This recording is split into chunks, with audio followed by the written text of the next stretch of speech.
behin batean, basolirain batean. A ber, lagunak, hemen txaina ez txukunketan, ze izango zan gure bizitzan musikari gabe. Pentsatzen jarri altzeate inoiz. Askoz ere tristeagoa izango litzateke bizitza. Horregatik eskerrak eman behar dizkiegu musika egin jo edo tabesten dutenei. Gaurko gonbidatuari adibidez, Sara Sosaiari. Zorionekoak gu gaurko programan bere musikaz disfrutatu ahal izango dugulako. Mediterraneo inguruko errezeta bat prestatuko dugu elkarrekin. Oliba, kapar eta tomate lehor focaccia entxaladarekin. Donostiako bretxa azokako bretxa olibaren postuan olio eta olioetan adituak dira. 102 olio mota desberdin dauzka salgai postuaren arduradunak. 102, bai, programa asko beharko lituzke Manu Torresek guztien berezitasunak azaltzeko. Beraz, bakar batzuk aukeratu ditu guretzako. Sumatzen alduzu eusaina. Donostiako market okindegiko labetik ateratzen den usaina da. Euskal Ogia egiten ari dira. Sekulako saioa dator guantxe. Hauneke musika egiteko, baitu.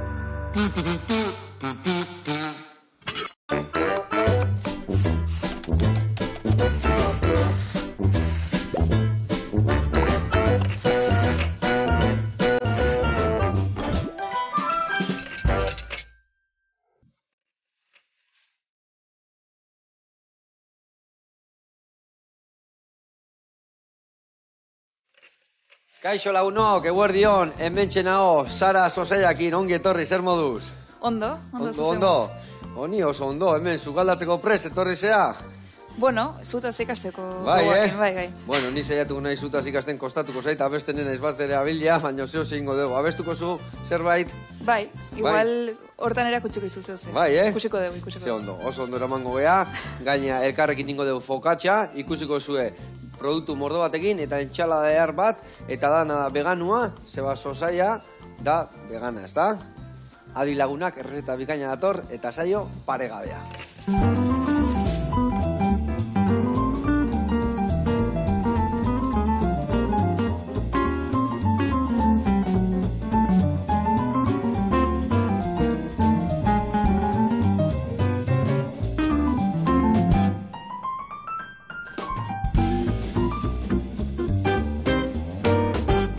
Bueno, lagunak, eta Sara, garatuko izut pixkat errezetan nondingoa ibiliko gehan, bale? Focaccia bat ingo dugu, bakizue focaccia dela ogi bat italiarra, asko jaten dana, eta dagoela esponjositua da, eta gero botatzen zaio osaigabe batzu gainetikan, labea sartu aurretikan. Eta hemen, orea iteko erabiliko dugu, garilla, zurilla, hemen dakau malteatua, gero dakau olilua, ura, gatza, azukre eta legamia. Horrekin gau masatxo bat, autolizi bat utziko dio egiten, eta autolizi ondoren amasatuko deu, eta utziko deu fermentatzen, gero estiratuko deu, eta gero gainean botako jau hemen, ingo deu hemen dakau ura eta olilua. Sartuko deu biboero itxo batian, ura gatzakin, salmura bat izango bazan bezala, olilua, eta ingo deu focaccia marka batzukin, gainetikan bota, eta labea sartuko deu, baina ja osagaia gainean jarrita. Hemen dakau tomate lehorra, oliba beltzak eta normalak, eta alkaparra batzuke bai. Ja, italiako toke emateko. Guztiz. Vale, guztiz. Eta gero hau dana lagunduko dugu entxalada batekin. Eta entxalada ingo dugu, rukula izango da basia, gero emango xibuleta pixkat, tipulatxa, geresi tomatek, gindila batzuk, hemen erremolatxa, eta kuia pipak. Eta hau dana alinatzeko, hemen dago ospina, eta ingo dugu ospina eta oliba beltzakin, binagreta bat gaineti botatzeko, bale? Ongi? Ondo, txukun. Bikain. Bueno, zerrekin lagunduko jazu. A ber, azteko eta behin. Nik orea egiten hasiko naiz, bale? Bale, eta zuk aldia zujun, osagai hauekin bihartugu, gero entxaladan bota, baina, bueno, hau bukaera ningo dugu. Hasiko gea morterokin binagreta egiten, bale? Bale. Eta morteron binagreta egiteko, ingozuna da, olibatxo hauek, hasieratekan puskatu berrian, hasieran pixka labanakin puskatuko dituzu, puskatatxo batzukin, berta bota eta masa batxo bat ingo dugu. Eta ja pasta bat bezala da honean, ja botako jo ospin pixkat, gatza pixkat, eta olioa eta jarraituko duguten, bale? Bueno, ni oreakin hasiko naiz, eta orea iteko behitu, erraz. Autolizi bat iteko garaian, iten deuna da, osagai guztiak bota, osagai guztiak nahastu, eta nahastu ondoren, utzi lasai, ordu erdi bat, eta ordun ja masak beste testura bat hartzeu, eta lanien hasteko pres jartzen gea. Bueno, eta aldi berian itzein inbiar dugu, lana eta itzein, Ze? Ja, hoi, zan justo pentsatzen nahi nintzen. Ni gauz bat iten ondo biltzen naiz, baina hitz egiten bitartean. Bueno, lasai utzi, bihatzak ondo zaitu, eta badakigu diska berri batekin zaudela eskuartian, eta ze topatuko dugu diska hortan? Ba, baindik nik ez dakit, oso ondo ze izango dan azkeneko produktua ez. Askotan, azten geranean diska bat konposatzen, dazkazu ideia asko, abesti bukatu oso gutxi. Orduan, da prozesu nahiko zaila, ze oantxe bertan nahi nahiz hori konposatzen asko, eta ideiak pixkat, bapateko egititu zu bertsolari bapateko bezala, ez dagazu diskadana betetaen iteko garaian...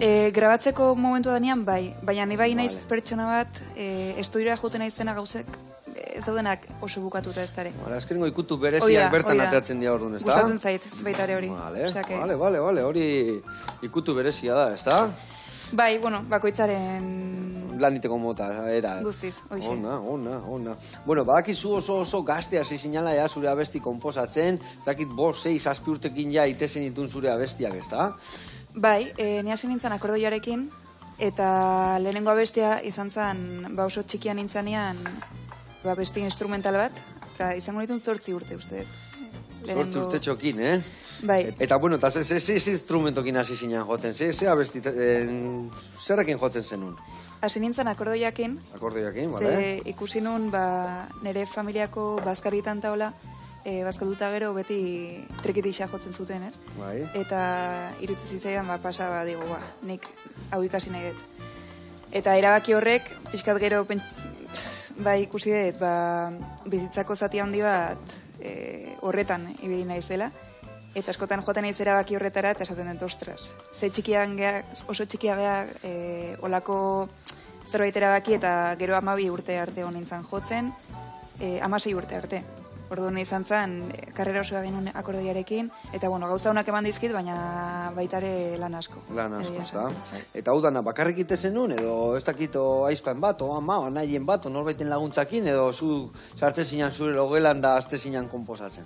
Azte nintzen ni, gainera gurasok hornezkan alboan, eta banekin entzuten aiziala. Eta horregatik inglesez hasi nintzen komposatzen. Bai, behaik ezen ulertzeko? Frantxez pixkat bai, baina inglesa ez. Eta orduan, hasi nintzen inglesez abestik egiten, eta zan pixkat nire momentua, barruko itzal horiek ateratzeko. Vale. Eta ze abesti mota, ze letra jartzen zenion, hain gazte izan da? Bueno, nik gauza aterako txeko zuta horrena, beitu hemen, beitu, atea etor beste bat, guendala ordu erdin deuna, zuek ikusteko desberdintasuna. Zeratikan, beitu, hau guantxin den naztu agarrikan. Eta dago, beitu, oso mokoso. Hau aztezea lanian, eta azibertzea lanian, eta eman, eta denbora pila bat tardatzen dezu, masak bere testura goxua hartu arte. Aldiz, beitu, hola iten dezu, eta puskatu iten da dana. Aldiz, hau, eondala ja, bere ordu erditxo bat zai, ateratzen dut, eta ja, bere lana egin du. Kustezu, beak bakarrikan. Eta ja hartzen dezu, eta ja, bere hidratatu inda. Osea, hidratatu india irin guztik, eta orduan ja, laneako pres daka. Orduan hau hemen ja, maigaina botatzen dut, eta ikusiko zu nola, 5 minutuan ez gutxio, 4-5 movimientokin, ja masa ia pres dakau. Orduan, jarriko eta hemen, hau gordeko dugu gero amaitzeko, eta gero hemen bukatuko eten nire masa, hemen txebotako bertara. Eta barkatu moztu indizut eta. Ez lasai, interesgarria. Nire lehenengo bestiak izenburuak ja pixka definitzen zuen nolako letrak izango zian. Eta momentu hortan ez nekin, baina izendatu nun negar gurea.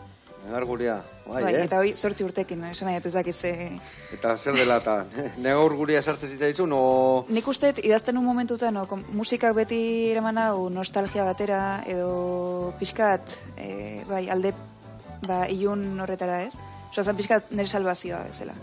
Orduan, asko kostatzen zait, gauza onnei buruz hitz egitea. Ez bada melankolia puntu batetik.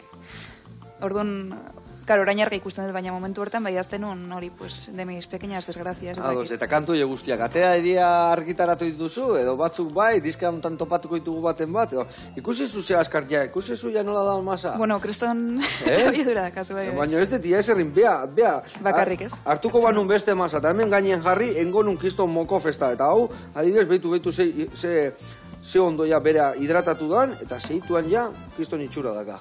Bai, esan bai. Bueno, eta ze gertatu zen kanta horiekin, ateraldia argitaratu aldituzu? Batzuk bai, atera ditut, igual 10 urte pasata gero, letrak aldatuta. Bai, ez da, zeatikan. Bueno, bertxeo aktualizatuta, askotan 12 urtekin idazten dezuna, gero ezaka inungo zentzurik, ez? Baina bai, nik uste zaudela idatzita puntu, ez nakan inulako helbururik hoiekin. Orduan, inozentzia horrek eta egiteagatik, bazekan puntu bat bastante interesgarria. Oraingo bestekin ez dut uste hori dakadanik, ez? Beti da diska bat egiteko. Da pixkatzu sukaldatuko bazenu, Orduan zean bai barrutik atatizka izun gauzak, ez da? Bai, hoixe. Eta guain egiten dituzun abestiak bai beldurroiek entzeko eta olako egiten dituzu, edo ja beste ari batzutan ibiltzezea? Oain gustatzen zait baita ere sartzea pixka, egunerokotasunak ematen dizkigun momentu horiek, igual duela urte askotan ikusten ezen pertsona bat ikustezu, eta momentu horrekin igual abesti bat iten dut. Horret hortz zaizkit igual letrak. Eta azten nahi zor pixka deitzeiten pertsona horrekin ekan erlazioaz, edo... Eta pixkate relazioa garratza olin bazan, nolako abesti etortzen izu. Oso garratza, erda. Bai, eta baita konturatzen iz barruan gorroto, zen ikusten dana dakagula, gorroto pixka bat, naiz eta yoga asko egin, o lo que sea, gorrotak badakagu pixka. Eta orduan, abesti egin saiatzen naiz, bintzat gorroto horrek zerbaitetako erabiltzea, ez, o pixka ateratzea. Bai. Eta adibidez kontatzeko hemen gauzan bat olatea dana, Eta bestik entzun behar ditugu. Ez ulertuko ez dara. Baita konturatzen ez, nik buruan dakadana gero letretan jartzezunean, karo, nire ez dut dana oso argi izaten ez dara. Ja, gero bakoitza bere pelikula ditia eta pixka atzu badakizu, baina hori da, batzuk abesti berdinen zuten gauza desberdinak ateatzen zaizkigu, ez da? Hori da politan ere ustez, bakoitza bere... Bai, hori da, kuadro bat ikustean ian bezala, ez da? Bakoitza bere ikuspuntu ikustegu. Ona. Bueno, hau tapatu ingoet, badakizue, masak egiten ditugun danetan, komenigarria dela tapatzia, zeatik amestela asala ateatze zaio, eta asala hori lehortzen da, eta gero ezetasuna juten zaio, eta ez da komeni, itxita gotia, beti komeni da. Hori, bota diozu... Ez zer bota, ez. Bale, mani behitu lagunduko izu pixkat. Botako dugu ospin pixkat. Osondo. Bale, jarraituko zu ematen. Bale. Honek pixatzen. Bai, pixatzeu, hori arriskua da, eta pixatzeu. Ospin pixkat. Gatza pixkate bai botako jau, horrela. Vale. Eta bukatzeko olioa jungo gehan, baina pixkanak botatzen. Vale, gutxinaka. Hola, ligatu inbiartu, emulsionazia pixkat, bale? Osondo. Orduan hemen txautzi, hori dandan astu, eta pixka bota, eta segi. Bueno, eta hemen txea egea, eundoko ospindu baiten olibakin, hemen oliba azkau maiganian, eta jungo geha bretxa oliba, eta han eundoko olio desberdinak egakutziko izkio, Manu, guazen bertara.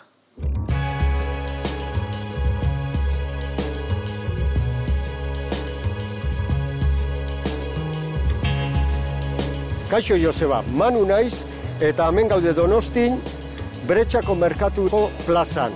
Eta gaur itzeingo dugu, oliba olioan buruz.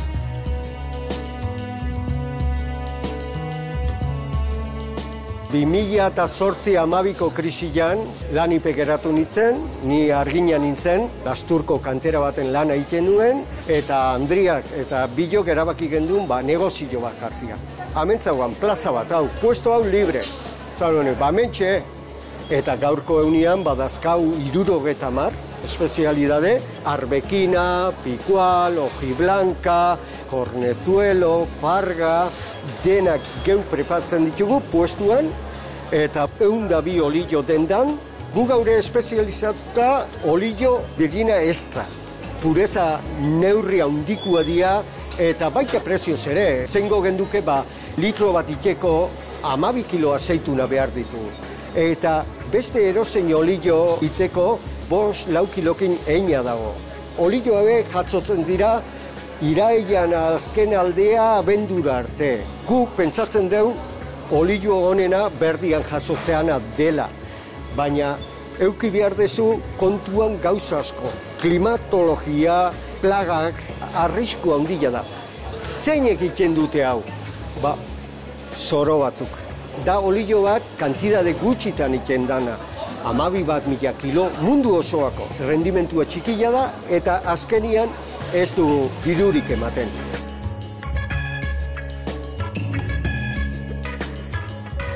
Guain azaldu behar ditugu oliba olio diferenteak. Alde batetik dauzkagu virgen extra olioak. Bestaldetik daukagu oliba olioa, sin más. Eta hemen daukagu ja olioa ez duenean balio kontsumoako. Lehenik hasiko gea virgen extra eta da pikual varietatia. Andaluzia aldekua da eta bere ezaugarria da sabore potentia dauka, esango genduen ja isa purua dela. Baina ez koloria, porque koloriak ez dauka ze ikusi jakitzeko olio bat ona dan edo txarra dan. Guain ikusiko dugu, variedade berdina, leku berdinekua dela. Baina indute bi etxe diferentetan. Bila kalidade berdinekua dira, koloriak ez daukate zer ikusi. Gauza berberako balio dute, hori bai, gordini jateko, bai entxaladan, bai, menestra bat, esparragu gauen denbora bada, horrez aparte, arbekina, varietateko olioa. Gehien bat Kataluniarra goialdekua. Behin prentzatuta 6 hilabetea jetxitzen juten da. Baina, eitean momentuan oso sabore honekua dela eta usain handikua dela. Eta uain hauek ja apartatuko ditugu eta ikusiko dugu oliba virgen, ez rari gabe, virgen bakarrik. Bigarren prentza eta igual hasta 3. prentzan ateatzeran olioa da. Kontsumoako, fritura batzuk iteko edo jendeak erabiltzen du deneako 0,8tik bira arte hor sartzea aceite de oliva virgen. Eta gea, hortik aurrea hau azalduko zaigu. Baina horre aiatu baino lehen beste bat aipatu behar dugu. Aceite de orujo. 17 prentzatu eman dio, eta sobratu da pasta bat, eta ze iten da horrekin. Hori iten da prozeso bat kimikoki eta dana iten da neutralizatu. Bere saboreak eta bere usainak denak kendu, eta geratzen da likido bat. Ordu, oliba virgen extra bota, eta ordu iten da aceite de orujo. Gordini jateko enun jango. Bueno, eta hauain, azkenengo, hau, lampante zer da. 2 gradutik pasatu dela. Ez du balio pertsonan kontsumoako. Lampante, erderaz lampara, nahi dozan, lehen antiolan, olio hau erabiltzezan, lamparetan bota eta argi jaiteko. Bueno, Joseba, gustokuak izan dituzula nere esplikazuek espero dut, eta, Donostiko jende guztia, hemen gaude, zuen zai Beretxako plazan, Bretxo Oliba denda. Eskerrik asko. Manu, artista bat aiz. Ze ona, ze produktuak aken, eta ze gauza ona da olioa, Oro likido, esate baita gaskotan da agila da, eta gaina hor gordinak erabilituzun horiek, ai ama, ze gauza ona. Eskerrik asko, eta nola erakutsi guzun ze olio mota dauden. Aige asko ikasten zurekin, Manu, mil esker. Bueno, jarraituko dugu gurean, ze musua zor, ingo deuna da dastatu, aber ze mus da on, ospinaldetikan, gatzaldetikan, botako dio gure, hola, fuerte xamarreon behar du, Gio alinatu behar du gainuntzeko guztia. Netzaia goxua dago, baina oliban zapore tope daka, ez da? Ospin pixka botako jo, tanto bat? Venga, pixkat. Eta botako izut olio pixkat, eta guendikan pixkak joa bere emulsionatzen dugun horrela, bale? Seguru ondotako la, zuke mane gurra, eta aterakoa txukuna. Eta ni bitartian jungo naiz, betu hau lusatzen jungo gea. Aterako deten mendikan plakatxo bat, jarriko dugu lusatzen, eta hau garrantzitsua izatean da, betu guain dugu hau, ia bikoiztu ez da bikoiztear dago, bere tamainua, eta ingo deuna da, atera, jarri hemen txe, eta nahi deuna da, lusatu, baino ez kendu harrapatu du naizia. Aldeun gutxiena kenduko dio, bale? Esponjoso galditzen. Hori da. Eta horra jungo gea mantxo-mantxo, zabaltzen, pixka galduko du, zeratik zabaldu inbiar deu, baina ez teuna nahi da zapal-zapala utzi, bale? Hola, pixkanaka jungo gea, pizza bat iteko moguan bezala, eta jungo gea zabaltzen pixkanaka. Eta bueno, badakit, hasiera baten taldetan daola ibiltze zinala, baina 2018-tik bakarkako planetan aizeala, ez da? Bai, hoi da. Bueno, nerabekin ibili nintzen, eta pixkat haiekin ezagutu nun zertzen festivaletan jotzea, o kontzertu pixkat, handiagok ematea. Eta oso esperientzia polita izan zen, bukatu zen, eta baita hartan hasi nintzen hori nire bakarkako bide horretan. Eta baita ondo, gustora. Gustora, asko aldatzen da, ez da? Bakarkako lanetan ibilio, talde lanetan ibilio, ze gauza hobeak topatu dituzu eta ze gauza ezain honak? Nik uste bakarri zaudenean itezu nahi dezuna... Beti arrazoia da kasu, ez da? Bai, egia esan bai. Eta talde baten oso zaila da, erabakik hartzea azkenean da 5 pertsonan bai, asamblean bihar du eta danon arten... Eta, karo, musika izea egiten, bai, orduan danen arteko komposizio balima da gure kaso nola zen, baita prozesu zaila da. Alare gero, ateratzen danean da, kriston, politaze, aizea konpartitzen jendeakin. Claro. Eta adibidez, hori daniteko da, guain bakarkako lanetan, errezago ateatzen zaizu gabestea, o azkenien igual bakarrik zaudenean, beti arrazoiak azu, beti zuna jartzen, baina igual kosta iteare, bai, bakak zure kide bai nastutze zea batzutan igual, ez da? Ez dakit, bai. Ez esan dudagaz kasu, o igual egun baten irutze zaizuna, kiston ondo dala urrengo egun baten entzuten dezuta ez zaizu hainbeste gustatzen, edo ez dakit? Aspertu, bai, asko. Aspertu. Zezu bakarrik zaude zuria entzuten, eta ondo dago besteak ondokoak pixka pikatzea, ez da esatea, jo, hoi ezai gustatzen. Claro. O, zu zaudenean, kriterio dakazu... Ja, igual puntu bat dago esatezu, hau kistona da, o atea inberde bai bai, eta igual ez dana moldatzen hori ateatzeko, eta... Bai, o askotan igual dakazu egun bat, eta dana ikustezu beltz, eta ezerk ez du balio, ez? Ja. Orduan ez dakazu perspektiba igual oroko hori edo kanpoko hori. Horratik nik askotan, lan egiten dut jende askorekin. Oso nahiz da bakarkako proiektu izan, dakat kriston jendea... Osea, beti taldean iten dezu lanare bai. Eske lan taldea da, eta nik uste inoiz baino gehiago, bakarkako... Bai, Bai. Ze berezia, Igual bakarkako lanian zaude, eta azkenian lan talde gehiago bihar dezu... Bai. Bai, konfiantza emateko, eta ondo sentitzeko, eta, bueno, danantzako. Guztiz. Bai. Vale. Eta, bueno, badakite bai, guandala gutxi eundoko kontzertuak, eundoko emanaldiak zehala ematen, eta jende garrantzitsuakin, ez da? Zemuzi junda historia. Jo, gainak kointzitu zituzten, oza, bi datazian, Austriala eta larun bata, lehenengoa Joel López eta Maika Makauski, eta bigarrena Labien Kerida. Eta dana segidan, kristona izan zen. Gainera esan dizuan, nago lan talde oso on batekin, orduan baita ilusio iten zian, beraiekin pixkat hori guztia konpartitzea bai, eta dana beteta zegoen, ni baita oso ubikatutan egon, ez? Nintzen la telonera, orduan nahiko kontzertu motxak ematen dituzu, baina gero dakazu aukera baita ikusteko hain artista onak, ez? Orduan oso ondo, oso gustora, eta hoxe. Bikain, behitu emesea nahi zen iten, Hemen salmuera bat prestatu behar lehen esan dizuten adordun hemen gatza bota, desente, botako diot ura, erdiraino, eta gero beste erdia olio birgina, bale? Eta hau ingo deuna da, gero hori hor dakauia fermentatzen berrio jarri diot plastikoa, bueno, aldeu plastiko gintzeolako, plastiko erabili, baina bestela aldeu jarri trapotxo bateo, azala berriro esateatzeko, ondo arrotzeko. Eta gero, hau ingo deuna da, hori behin puztuta da honian, zanpatuko jau zulotxoak iteko, naztuko deuno gatza, ura eta olioa, eta hau botako diogola gainetikan, eta horrek ematen dio toke berezia, eta gero xamurtasuna, eta gero gatza puntxu bat gehatzen zaio gainean goxo-goxo gelditzeko. Hau listore, bai, aurreaka. Eta bueno, kontzertu egin ostian, zer dakazu guain eskuartian, nun ikusiko zaitu urrengo emanaldian? Ikusiko nauzue kontzertu solteetan, ze, klaro, konposatzen ari nahi zen momentuan, saiatzen ez kontzertuk ez ematen. Zentratzeko guztiz, diskan konposaketan, eta gainera izean saiatzen ebai, gira berriko kontzertuak, ez? Orduan da pixkat temporada... Eta gira berezi hau, noiz hasikoa, eta noaino jungo zea, noaino nun topatuko zaitugu?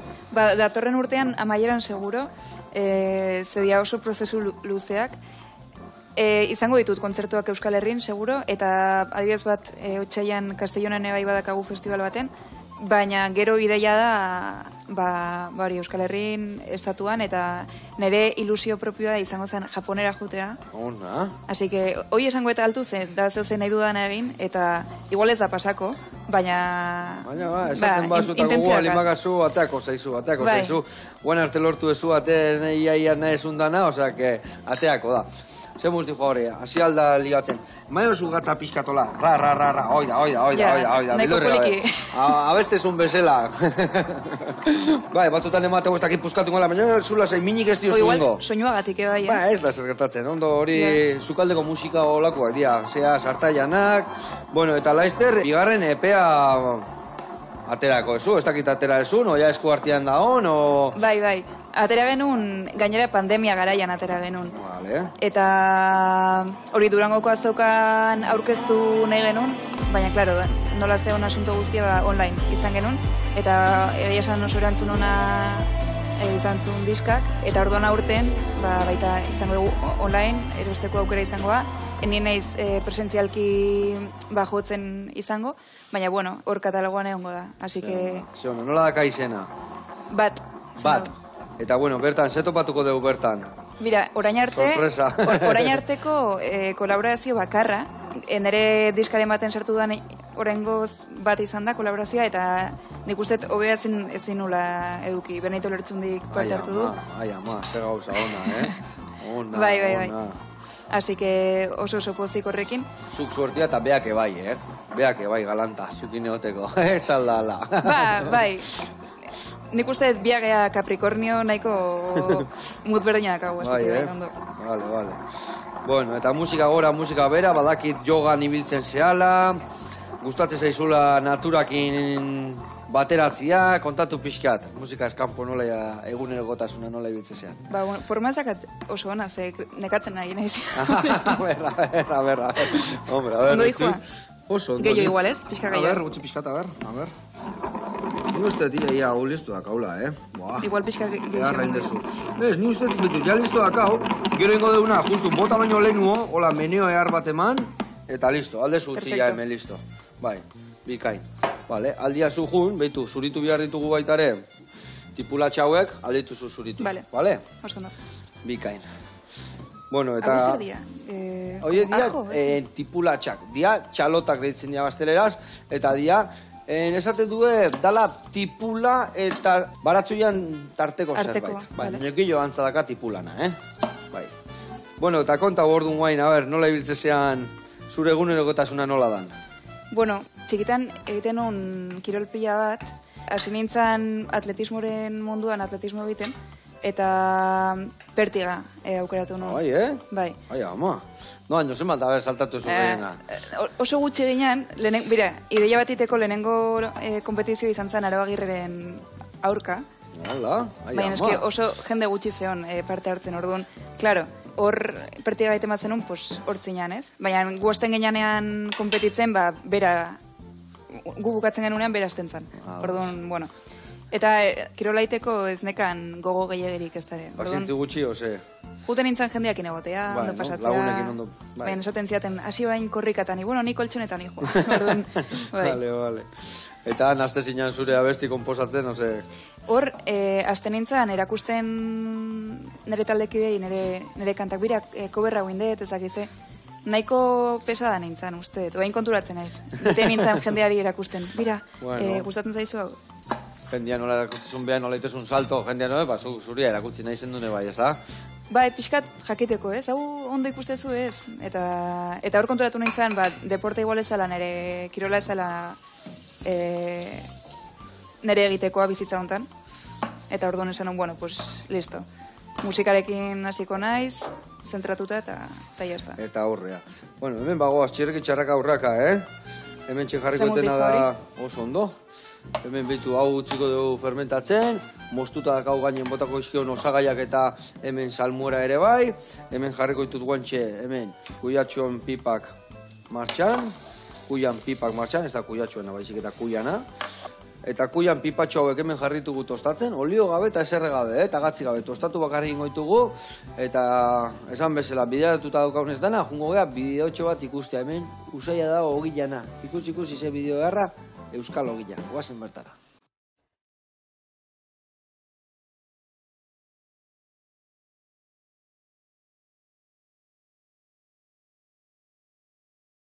Kaixo egunon, Joseba, Mikel naiz, Donostian gaude Market okindegian, eta bertan Euskal Ogia nola egiten den adieraziko dizuet.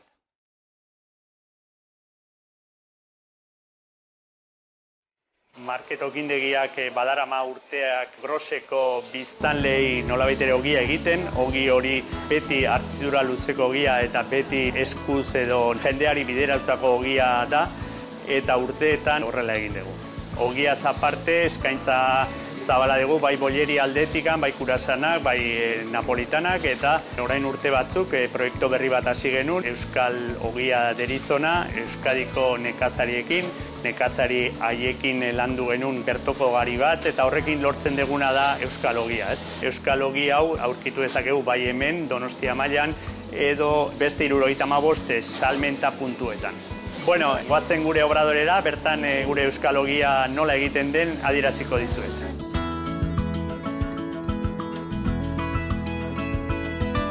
Horretarako behar ditugun osagaiak dira gatza alde batetik, ura bestetik, amaorea hau guk hartzi dugu, eta amaorea ematen diogu 100%, ez dugu legamirik erabiltzen, eta gure irina. Irina hau, Arabako nekazariek espreski ereiten duten gari horretatik datorren irina da. Osagai guztiak orain hartuko ditugu, eta amasadorera sartuko ditugu gure orea egin ahal izateko.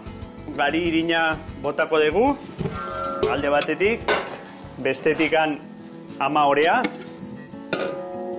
ura ere garrantzitsua da, guk erabate dena batean jartze jau, eta gatza, eta orain martxa emango dugu.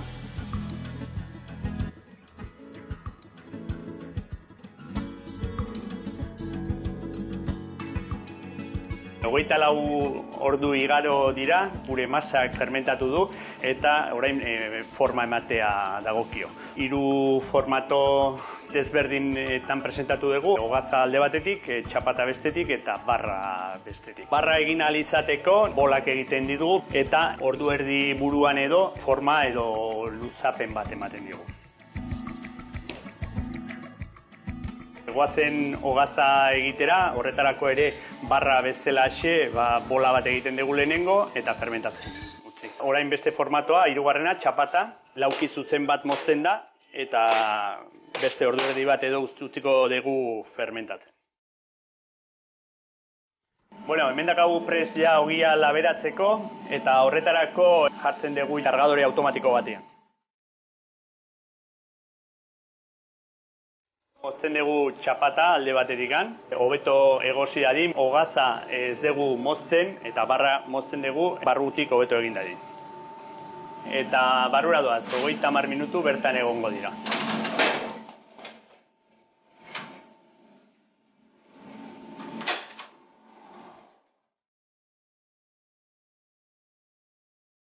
Bueno, hauek prest dauzkagu ja, labetik ateratzeko.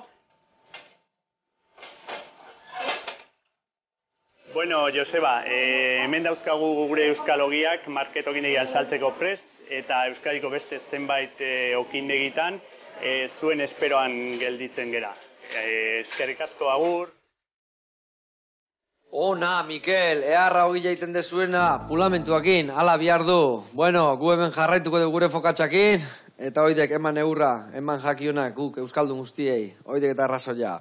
Bueno, jarraituko dugu gurian. Hemen txepitu hau ja, beitu, ia pustu bezala egiten dira gaina. Xapalak dira, normalen, eta hemen ja, ikustezu nola pustu dian, ja, jarri dira, beitu, pat, kontu zibili gara, begillakin, Eta hemen, guain, biguina egongo ja, baina hemen ustiko ditugu ostutzen, eta gero kurruskari gisa geldituko dira.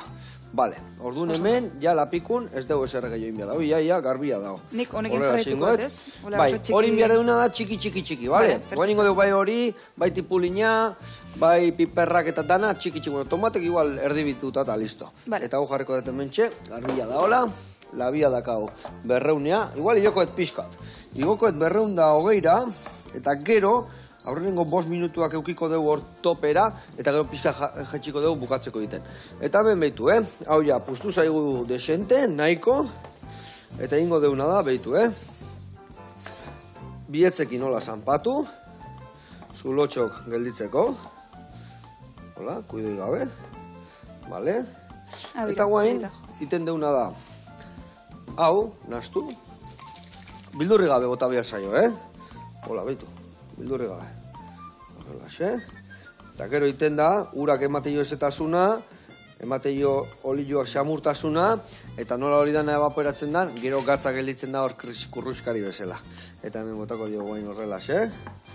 Oliba batzuk. Danetik pixkat, botako jo. Bueno, eta zukaldean, ze mus moldatzezea, etxian, ze prestaketa egiten dituzu? Ba, esan oso errezeta tradizionalak ite ditut. Vale. Badago pixkat pentsamendua, janari veganoak izan behar duela zeu-zeula oso... Bai, beste gindun bat iretorrean zerbait, ez da? Eta, nik normalian,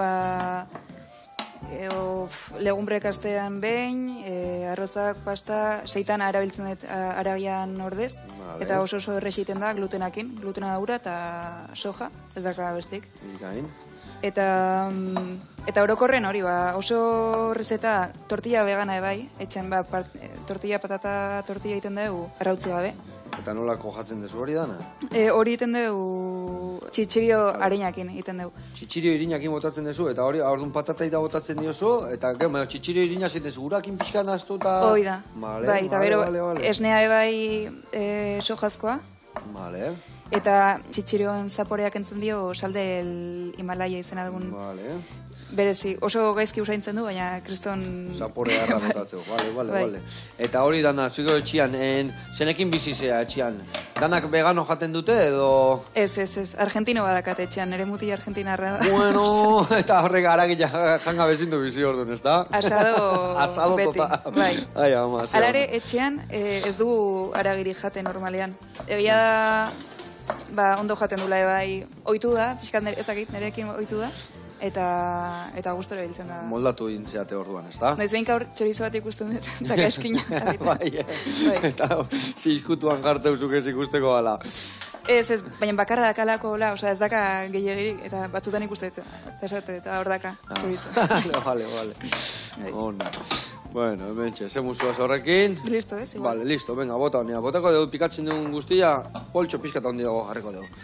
Gero dana nahaztutzeko eta plateratzeko. Hementxe, bota bertara. Eta tipulinakin bai. Tipulina txikitu hola, tratatatatatana txiki, eta bertara bota, bale? Vale. Eta, Sara, zure musika da zure ogibidia, edo hortik aparte ere bai beste lanbidea badakazu? Bueno, musika... Zoritxarre bakizu, abeslarik askotan nola tokatzen zaizu eta ez dakit. Bai, gainera ez dago sistema inda ontaz bizitzeko. Orduan, nik behintzat musikaz bai bizitzen naiz 100%, baina zati bat egoten naiz beste artistekin lanean. Promotora bat dakagu, gure bazterrak izena duna, eta horra nintzen Benitorekin lanean, horrez agotu nuen. Horrentzen duten elkar... Hoi da. Ona. Eta hor gustora ze, beste artistekin bai lan egitea iruditzen zait oso interesgarria eta... Aberazgarria aldi berian, ez da? Hoi da, bai. Claro, porque beti ikastea, beti hemen danakin ikastea, ez da? Bai. Eta hor gainea, segura jente hori esan desun bezala, Benito junbar zaizu, eta jende potente jungo zaizu, eta pilo bat ikasiko zuekin, ez da? Bai, esan ikastezu, eta gero zurerako bai, balio... Eta guri kontatzeko zehazki promotora batean zeiten da, hor zeiten dezue. Normalean nik uste jendeak behar duen gehiena da kontzertu aurkitziazuk.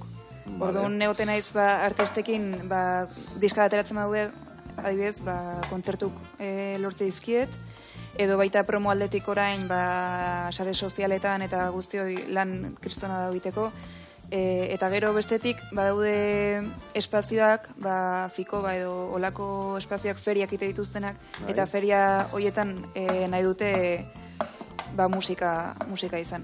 Orduan kontzertuka antolatzen, baita Spotifyeko playlistakin ditugu, hori establezimendu batzuntzako. Bakagu beste proiektu oso polita, dela emakumeak koltzara, hor Olatz Salvadorrekin. Eta hor eramaten dugu artista emakumezko bat, eskoletara. Orduan irekitzegu pixkat debatea, ez? Genero aldetik ze desberdintasun notatzen duen, ez, eta hori lotzen dugu musikarekin, eta oso interesgarria da. Ze ona. Bai. Gaina, zuek guainengo musikarik gaztek izan da, hori sare sozialetan, da hor buru berarri zabete, eta horre ongo dia, abeslari helduagoak, historia hau pixkat urrutik gatzen zaienak, eta hor... Guztiz, bai. Hor laguntza asko emango zu ez, da? Bai, hori nahiko ez da arazoa, baina bai da errealitate bat oso azkardi joala dana. Orduan, artista askok, karo, nik ulertzen dut, nahi akustatzen zait igual ezakitzea gauz ikastea, orduan ja balin bazkazu berrogeita, edaia ere ez da, baina beti kostatzea gehiago berandugu, eta gutxien esperezunean, da guain historia hauekin, komplikatu iten dira asuntuak, ez da? Guztiz. Orduan hor zaudete zuen laguntzeko. Eta nola izena du zuen enpresak?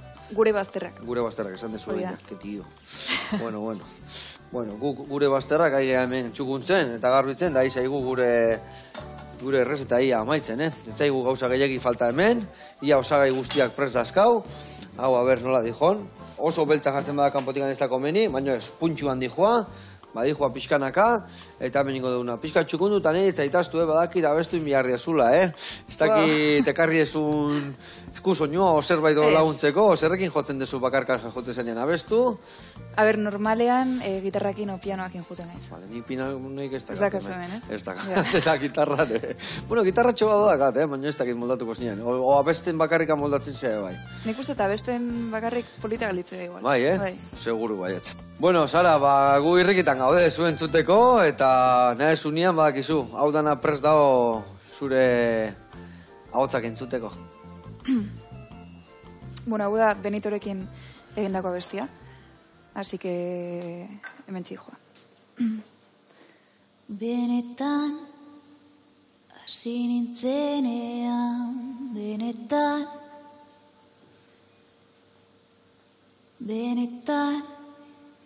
hasi nintzenean, benetakoa zela uste genuenean, nolakoa zinen,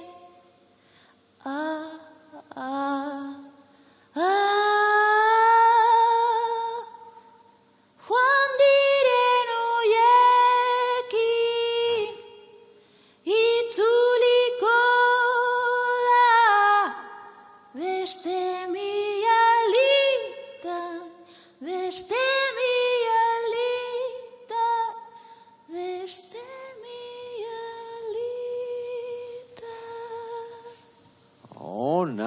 Ona, barroaino sartzea zu, olio ipurdiatana jarri zaidea, ona.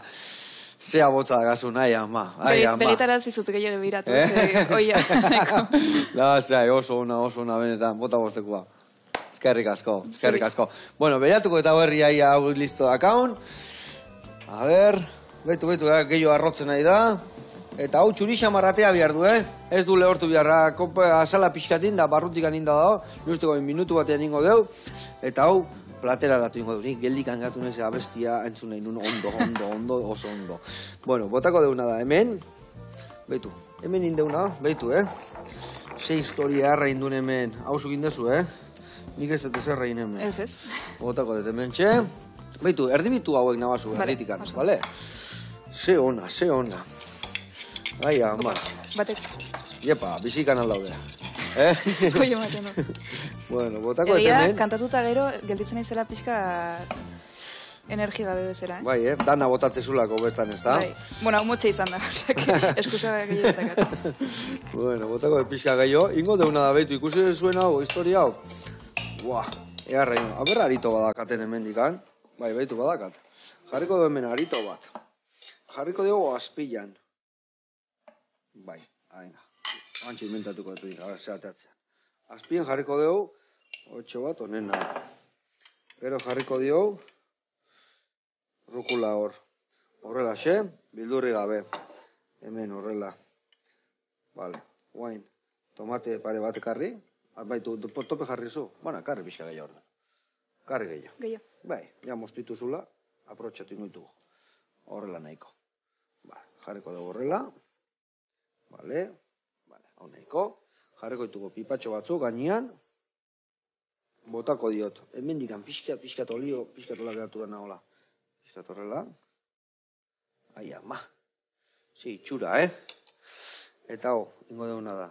Bueno, itxingo deu, aterako dugu hau, Esan de temperatura jetxin bihar detela, baina ez dut jetxi eta eharra egatuko, ikusiko zue. Hemen ingo deuna da, moztu eta platera eratu. Ikusi zuen, hola, bota dion salmura guztia jun zaigun, eta gelditu da, ja, lehorra, baina xamurra. Horrela, jarriko deu, eta hau ingo deuna da, erdibitu, eta bi pusketatxo jarriko izkiogor. Horrela, Vale.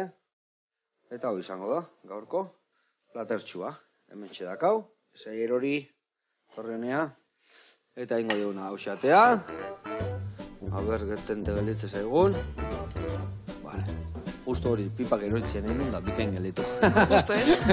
Bueno, mil esker, gure gana etortzegatik zara, eskerrik asko, eta jarraitu guri goxatzen, zure agoz goxo horrekin, bale? Mil esker. Zuri, aio lagunak, arratzaldeon pasa.